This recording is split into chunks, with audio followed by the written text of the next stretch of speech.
네, 오늘장 마감 20분 조금 넘게 남겨두고 있습니다. 시장은 힘을 내지 못하고 있습니다. 양시장 모두 다 파란불이 들어와 있고 코스피는 1.3% 내림세, 코스닥은 0.8%의 하락을 보여주고 있습니다.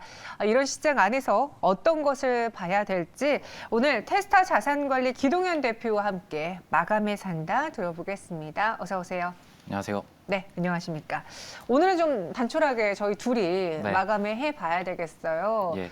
제가 이제 요네킴 대표도 초청을 하려고 했는데 네. 시장이 좋은 날은 나왔을 텐데 네. 시장이 좋지 않아서 나오지 않겠다라고 하는 바람에 제가 대신 투자 의견을 네, 같이 좀 좋습니다. 더해 보도록 하겠습니다. 네. 그럼 마감에 어떤 종목을 눈여겨봐야 될까요? 첫 번째, 한전기술 한번 확인해 볼게요. TDK 원전협력 논의 때문에 오늘 원전주들이 상승세를 보여줬고요. 한전기술도 강세를 보였습니다.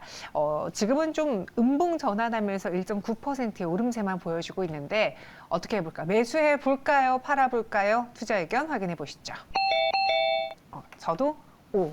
기동현 대표님도 오를 주셨습니다. 근데 네. 약간 아쉬운 거는 저는 오늘 음봉 전환했고 좀 차트상에 네. 걸림돌이 좀 보이긴 하는데 네. 한전기술을 둘러싸고 있는 원전을 둘러싸고 있는 뉴스는 생각보다 좀 강한 것 같네요. 맞아요. 올해 내내 근데 한전기술이 이렇게 주가 모습처럼 계속 눌렸던 이유를 좀 살펴보자면 네. 한전기술이 국내에서는 또 유일하게 이제 설계 기술을 가지고 있잖아요. 원자로 설계 기술은 또 한전기술이 유일하게 갖고 있는데 수주가 없었지 않습니까? 뭐 지난 정부까지 해가지고 뭐 국내에 대한 어떤 신규 건설 계획이라든지 해외 수주가 없다라는 것들이 한전기술의 어떤 악재로 반영이 됐기 때문에 이런 것들이 주가에 모두 반영이 되었던 상태. 근데 이제는 좀 본격적으로 턴어라운드를 할 수 있지 않을까라는 기대감을 갖고 있습니다. 신규 수주들이 확실히 많이 늘어나고 있죠. 해외 이제 폴란드 수주도 성공적으로 마친 상태이고 오늘 또 이제 원전 관련주들이 시세 분출이 있었던 이유가 앞서 말씀드렸던 이 튀르키예 북부 지역으로 이제 원전 4기가 이제 신규로 이제 건설이 될 수 있다라는 기대감입니다. 아직은 협력 단계이기 때문에 수주를 받지는 않았지만 다들 좀 긍정적으로 생각을 해주고 있는 것 같고요. 규모 자체가 상당히 큽니다. 09년도에 이제 바라카 원전이 20조 원 규모였다면 이제 튀르키예 쪽에 수주를 받게 되면 2배 정도인 40조 원 규모, 상당히 큰 규모이기 때문에 해당 기대감들이 좀 주가에 아직은 좀 한전기술은 덜 반영이 되어 있는 것 같고 실제로 설계 단계 전에는 좀 반영이 되지 않을까라고 생각을 하고 있습니다. 재무적으로도 상당히 안정적이에요. 부채 비율 기존에 높았던 것들 지속적으로 줄어드는 모습들 그리고 회사 유보율 자체도 6,000%가 넘기 때문에 재무적으로 상당히 안정적인 모습들 지켜보실 수 있을 겁니다. 네, 한전기술 그런데 좀 아쉬운 게 지금 21선을 뚫어내지 못하고 여기서 좀 주저하고 있는 모습이 네. 좀 아쉽지 않습니까? 기술적으로 보면 이제 61선 그리고 121선에서 좀 저항을 받을 것 같아요. 매물대도 여기에 딱 걸려 있는 모습들 보실 수가 있거든요. 네. 하지만 최근에 이제 원전에 대한 글쎄요. 기술적으로 주가가 오르는 거 최근 들어서는 그거보다는 확실히 뉴스나 모멘텀이 받쳐졌을 때 주가가 기술적인 부분들을 충분히 뚫고 올라갈 수 있을 것이다라고 생각을 해본다면 충분히 지금 자리에서는 매수하기 적정한 가격대가 아닐까라고 생각하고 있습니다. 네, 그래서 이 한전기술에 대해서는 기동현 대표님 O 의견 주셨고요. 저도 조금 오늘의 음봉 전환이 아쉽긴 하지만 그래도 이 뉴스를 믿어보겠다 O 의견 드려보겠습니다. 그럼 두 번째로는 콘텐츠리 중앙을 볼게요. 오늘도 이 종목이 한 6에서 8%가량의 내림세를 보여주고 있습니다. 근데 3거래 연속 하락폭이 좀 크다 보니 이전에 보였던 상승을 거의 다 반납해버린 상황이거든요. 콘텐츠리 중앙 반등 나올 때 됐습니까? 아니면 추세적으로 지지부진할까요? 의견 주시죠. 저는 개인적으로 앞서 그 한전기술보다는 지금 콘텐츠리 중앙이 더 매력적으로 보여요. 사실 사고 싶었는데 타이밍을 놓쳐서 계속 못 샀다가 오늘 같은 날 한번 들어가 보면 어떨까 고민하고 있었거든요. 저랑 완전 같은 생각인데 제가 콘텐츠리 중앙 가면서 사실 좀 배 아팠어요. 제가 좀 놓쳤구나 싶었는데 지금 이 정도 가격대면 조금 신규로 접근해 볼 만하지 않을까? 저도 조금 째려보고 있는 상황입니다. 그래서 들어가 볼까 생각을 하고 있는데 그런 이유들을 이유를 보자면 IP들을 상당히 많이 가지고 있잖아요. 넷플릭스에 출시하고 방영했었던 IP 사업권들 상당히 이제 가시적으로 매출이 나올 것 같고, 과거에 이제 수리남이라든지 뭐 DP라든지 나의 해방일지 모두 흥행에 성공을 했기 때문에 제작 능력 자체는 확실히 조금 검증을 받았다라고 생각을 하고 있고, 컨텐츠리 중앙 아시다시피 이제 메가박스를 갖고 있기 때문에 극장주로서도 한번 지켜보셔야 됩니다. 최근에 극장가들 흐름이 상당히 괜찮죠. 아바타2도 흥행에 성공을 하는 모습입니다.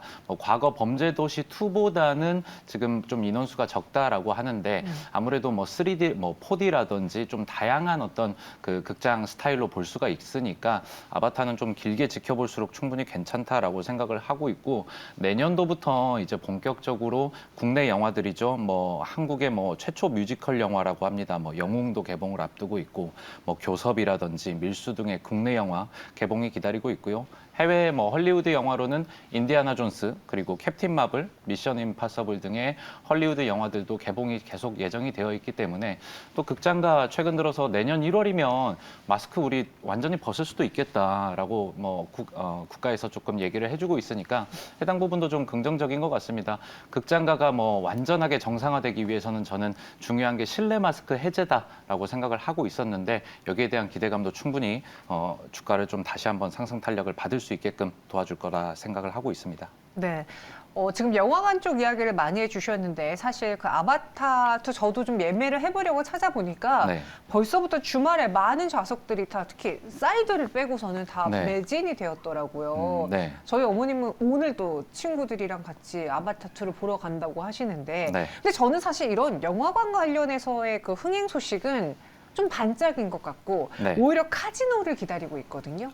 OTT 넷플릭스에 이제 디즈니 플러스. 디즈니 플러스 네. 21일 개봉이었나요? 맞아요. 아마 얼마 안 남았는데, 맞아요. 카지노도 지금 뭐 광고 상당히 많이 나왔어요. 그래서 광고로 한번 봤었는데 그 배우분 중에 누구죠? 최민식 씨 있고요. 예, 맞아요. 그다음에 그 손석구 씨. 맞아요. 라인업이 상당히 좋았으니까 거기에 대한 흥행 기대감도 충분히 가져볼 수 있을 것 같습니다. 뭐 뭐 전문가분들이 많이 말씀해 주셨잖아요. OTT 플랫폼보다는 이제 제작사단에서 충분히 수익이 기대가 된다. 여기에 따라서 컨텐츠리 주강도 그런 관점에서 지켜보시면 좋겠습니다. 네. 근데 저라면은 오늘 들어가서 이제 개봉 한 이틀 전에 불나방이잖아요. 네. 네. 만약에 훈풍 나오면 바로 네. 단기적인 사익 실현하고 그러고 네. 한번 다시 접근해 보겠다라는 건데, 네. 우리 기동현 대표님은 그냥 꾸준히 들고 가시겠습니까? 저도 좀 비슷한 스타일이긴 한데, 네. 워낙 내년도에 컨텐츠주를 좋게 보고 있는 어떤 레포트들도 많기 때문에 컨텐츠주 내년도에 좀 길게 가져가도 괜찮을 것 같아요. 인플레에 대한 영향도 크게 받지 않고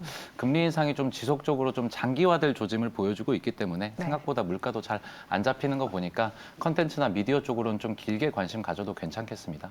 알겠습니다. 콘텐츠의 중앙, 갑작스럽게 또 하락이 연이어 나와서서 최근에 매수하신 분을 좀 걱정하셨을 텐데요. 조금 더 들고 가신다면 반등이 나와줄 것 같습니다. 이어서 마지막 세 번째 종목 보도록 하죠. 매파적인 연준의 오늘 네이버, 카카오 하락이 깊습니다. 제가 방송 중에 계속 HTS를 켜놨는데 그 카카오페이, 카카오뱅크 네. 계속 알람이 뜨더라고요. 싸게 살 기회가 온 건지 아니면은 대피해야 되는 타이밍인 건지 의견 열어보겠습니다.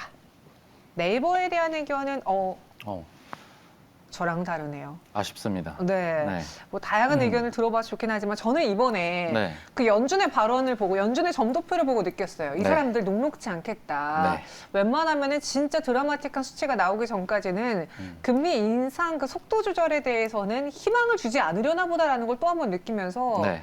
그래서 전 네이버 X 줬거든요. 투자자들이 이번 이제 발표를 보면서 거의 뭐 배신감도 많이 느낀 것 같아요. 생각보다 점도표는 또 높게 찍어버리고 네. 상당히 이제 금리 인상은 장기전이 될 것 같다라는 생각을 하는 분들이 많습니다. 이렇게 되면 성장주 내년에도 좀 녹록지 않겠다라는 생각들이 시장의 좀 지배적인 의견일 것 같은데, 저는 이제 시장의 어떤 민감도가 금리보다는 경기 쪽으로 조금 이동을 하고 있다라고 생각을 하는 관점에서 이제 매수 의견을 좀 드렸던 것 같아요. 하지만 그 매수 기회가 당장 지금이다라고는 생각하지 않습니다. 조금 길게 보셔도 충분히 조금 추세적인 상승 전환에 올라타셔도 네이버라든지 카카오 등은 충분히 수익을 볼 수 있는 종목이다라고 생각을 하고 있고 최근에 뭐 큰 손이 들어온 것 같습니다. 기관이 상당히 긴 시간 동안 매수를 계속 이어주고 있는데 약 한 6거래일, 7거래일 정도 계속 연속 매수가 나왔었고 다만 오늘은 조금 순매도로 좀 전환한 모습입니다. 추세적으로 조금 연속성은 조금 없었다라고 보고 있고 기관 안에서도 보험이라든지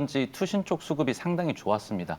연기금도 최근 들어서 상당히 매집을 많이 해놓은 상태입니다. 그래서 저가에서 매수가 들어온 것 같고 개인도 어느 정도 이 정도는 따라가도 된다라고 생각을 합니다. 우려했던 부분들이 광고라든지 이커머스 부분에서 매출이 조금 부진하지 않을까라는 우려였는데 3분기 매출과 영업이익도 광고와 이커머스 단에서 견조하게 성장한 모습들을 확인을 하실 수가 있을 겁니다.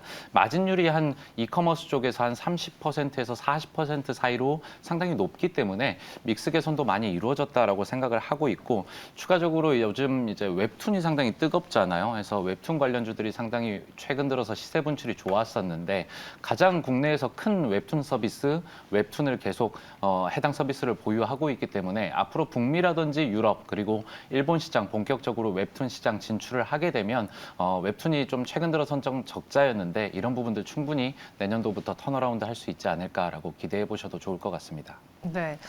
최근에 네이버랑 카카오, 특히나 카카오뱅크, 카카오페이가 네.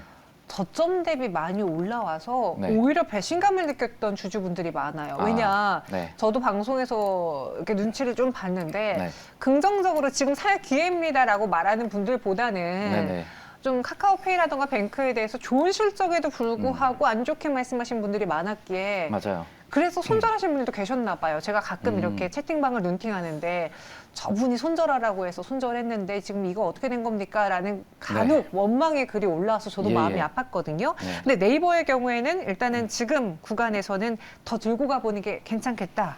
네, 기보유자분들은 당연히 들고 가셔도 괜찮을 것 같고요. 네. 최근에 네카오 해가지고 기관의 레포트를 보면 다 상당히 부정적이었어요. 네. 매수에 대한 의견이 없고 매도 의견이라든지 목표 주가도 하향하는 레포트들이 많았는데 실제로 수급의 흐름을 보면 기관들이 카카오나 네이버를 상당히 많이 샀습니다. 실제로 보면 그렇기 때문에 이런 부분들을 조금 어떻게 해석을 해야 될지 조금 아이러니는 하지만 우리는 뭐 기관이라든지 외국인 수급에 너무 조금 따라가는 모습보다는 종목 공부를 통해서 한번 매크로적인 환경을 지켜보고 매수를 해도 되겠다라고 생각을 합니다. 그래서 기보유자분들은 보유하셔도 괜찮고요. 지금 뭐 매수하라 당장의 매수는 그렇지만 추세적인 상승은 전환은 아마 이루어질 겁니다. 제가 볼 땐 바닥권은 다 다진 모습입니다. 더 이상의 어떤 하방은 좀 제한적이다라고 생각을 하고 있으니까 해당 종목들 네카오는 어느 정도 관심 종목에 담아두고 좀 중립적으로 지켜보시면 좋겠습니다. 알겠습니다. 이렇게 세 가지 마감에 어떻게 해야 될지 고민되는 종목들 봤고요. 이번에는 기동현 대표님의 마감에 산다 종목을 볼게요. 저도 마감에 산다 종목 골라보려고 했는데 오늘 네. 시장에서 저는 네. 과감히 패스하겠습니다. 죄송합니다. 발을 뺐어요. 네. 어떤 종목을 보실 건지 키워드부터 보도록 하죠. T스테이션. T스테이션이면은 그 자동차 바퀴 네. 타이어 전문점이잖아요. 맞습니다. 그럼 한국 타이어 쪽인가? 예. 그럼 열어볼게요. 한국 타이어 앤 테크놀로지. 네. 겨울철에 뭐 있나요? 밖에 오늘 눈 많이 오죠. 그래서 스노우 타이어 교체 수요도 있고 네. 1월 되면 이제 명절 이제 설날인가요? 네. 그래서 여기에 따라서 명절 뭐 이동 인구 늘어나게 되면 당연히 뭐 타이어에 대한 안전과 직결되는 부분이기 때문에 휴가철에 타이어 수요 늘어나는 부분들, 교체형 타이어 수요도 늘어나는 부분들 해가지고 가지고 왔는데요. 그렇구나. 네. 네. 원자재 가격, 뭐 고무 가격 높아져가지고 이제 마진율이 좀 낮아진다라는 우려들이 올해 한 여름쯤에 있었습니다. 하지만 원자재라든지 뭐 반도체 공급난도 많이 좀 해소가 돼서 신차에 대한 어떤 출시 일정도 앞당겨지고 있고 완성차에 대한 어떤 출고 증가 수도 충분히 늘어나고 있기 때문에 타이어에 대한 수요도 이제 늘어날 것이다라고 생각을 하고 있고 다만 이제 파업이 상당히 장기화 지속된 점들이 주가의 어떤 하방 압력을 좀 크게 받는 요인이었습니다. 현재까지도 파업은 좀 지속이 되고 있지만 화물연대 쪽 파업이 끝났기 때문에 50%로 줄었던 이제 출하량은 이제 앞으로 내년도부터는 조금 개선이 되지 않을까. 4분기부터 본격적으로 개선이 될 것이다라고 생각을 하고 있고 유럽이 경기 침체 우려, 뭐 유럽뿐만이 아니고 글로벌적으로 경기 침체 우려를 많이 받았었습니다. 하지만 유럽 쪽의 경쟁사들이죠. 뭐 넥센 타이어라든지 여타 다른 어떤 기업들이 실적에 좀 부진을 겪으면서 반사적으로 조금 수혜를 본 것으로 보여집니다. 그래서 유럽 쪽의 3분기 매출을 봤을 때 전년 동기 대비해 가지고 25.7% 그리고 영업이익도 한 자릿수로 계속 견조한 성장은 있었습니다. 지속적으로 고부가 가치 판매 확대가 좀 늘어나고 있습니다. 독일 쪽에 이제 튜닝 캠페인을 좀 한국 타이어가 한 15년 넘게 계속 지속을 해주고 있는데 튜닝 캠페인이 이런 거예요. 독일 차 가지고 이제 경찰차로 튜닝을 하게 됩니다. 여기에 따라서 조금 각광을 받는 프리미엄 제품들이 튜닝 제품으로 쓰이게 되는데 이번 BMW i4 튜닝 차량에 한국 타이어의 프리미엄 타이어가 탑재가 됐다라고 합니다. 그래서 지속적으로 유럽과 독일 시장에서 좋은 모습을 보여주고 있는 것들도 확인을 해볼 수가 있을 것 같습니다. 지난해부터 한국에서 생산되는 타이어 가지고 이제 미국 상무부에서 반덤핑 과세도 좀 부과를 하게 돼서 이런 부분들까지 주가에 모두 반영이 된 상태입니다. 세금이 무려 한 30%이기 때문에 이런 부분에 대해서 조금 영업이익에 많은 타격을 보지 않을까라고 생각하는 주주분들이 많으셨을 겁니다. 여기에 좀 선제적으로 대응을 하기 위해서 지금 이미 테네시주에 공장을 짓고 있습니다. 24년도부터 본격적으로 준공이 완성이 되게 되면 해당 반덤핑에 대한 이슈 부분들도 충분히 만회할 수 있는 점들을 좀 들어서 한국타이어앤테크놀로지는 오늘 종가에 매수 추천을 드리고 싶고요. 목표가는 42,000원입니다. 하고 이제 종가부터 32,300원 위로는 매수가 가능해 보입니다. 최근에 해당 가격대가 굉장히 중요해 보이는 게 바닥을 상당히 많이 잡은 모습이에요. 32,000원에서는 바닥이 어느 정도 탄탄하게 받쳐져 있는 모습이니까 해당 가격대 위로는 매수가 가능해 보이고 손절가는 3만 원으로 제시하도록 하겠습니다. 네, 한국 타이어 앤 테크놀로지 오늘도 출근길 그리고 퇴근길 좀 걱정이 심한데 네. 빙판길에 사고 안 나게 저희 시청자분들도 조심하셔야겠어요. 목표 주가는 42,000원, 손절가는 3만 원 제시해 드렸습니다. 오늘 시장에서는 개인 투자자들은 사지만 외국인 기관 양시장에서 매도 포지션으로 현재까지 집계가 됩니다. 특히 코스피에서는 외국인이 1,500원 넘게, 기관은 2,800억 원 넘게 매도하고 있는데 먼저 외국인의 수급부터 볼까요? 네, 알겠습니다. 외국인 오늘 수급 보시면 매수 상위로는 대한전선입니다. 7거래일 연속 매수가 나오고 있는데 네. 대한전선 아시다시피 초고압 케이블 만드는 회사잖아요. 신재생 에너지에 대한 관심 글로벌적으로 확대가 되고 있고 최근에는 해상풍력에 대한 관심도 높아지면서 이런 어떤 신재생 에너지들 안전하게 자리를 잡으려면 안정적인 케이블과 변압기 수요가 인프라단에서는 필수적입니다. 그렇기 때문에 대한전선의 어떤 수주 잔고 꾸준하게 늘어나고 있는 부분들 확인을 하실 수가 있다라고 보실 수 있고 두 번째로 매수 상위로는 SK 리츠입니다. 올 한 해 동안 리츠의 조정폭이 상당히 컸었습니다. 하지만 최근에 리츠 관련주들 보시면 좀 스멀스멀 주가가 기어 올라오는 모습들 보셨을 겁니다. 조용히 주가가 조금 상승 추세로 좀 전환되어 있는 상태인데 SK 리츠 제외하고는 대부분의 리츠주들 아직은 공모가 하단에 있습니다. 그래서 지금을 어떤 추세적인 상승으로 보기는 어렵습니다. 앞서 이제 정현 앵커님이랑 저랑 얘기를 했던 게 금리 인상이 상당히 장기간 지속될 수 있겠다라는 우려들이 시장에 있기 때문에 이런 부분들은 리츠의 어떤 배당 매력을 조금 떨어뜨릴 수 있다라고 생각을 하고 있고 고금리 환경 계속 장기화된다면 지금 리츠 조금 추세적으로 턴했다라고 생각하고 들어가기에는 조금은 시기상조다라고 생각을 하고 있습니다. 매도 상위 종목으로는 외국인이 골든 센츄리 매도를 하고 있습니다.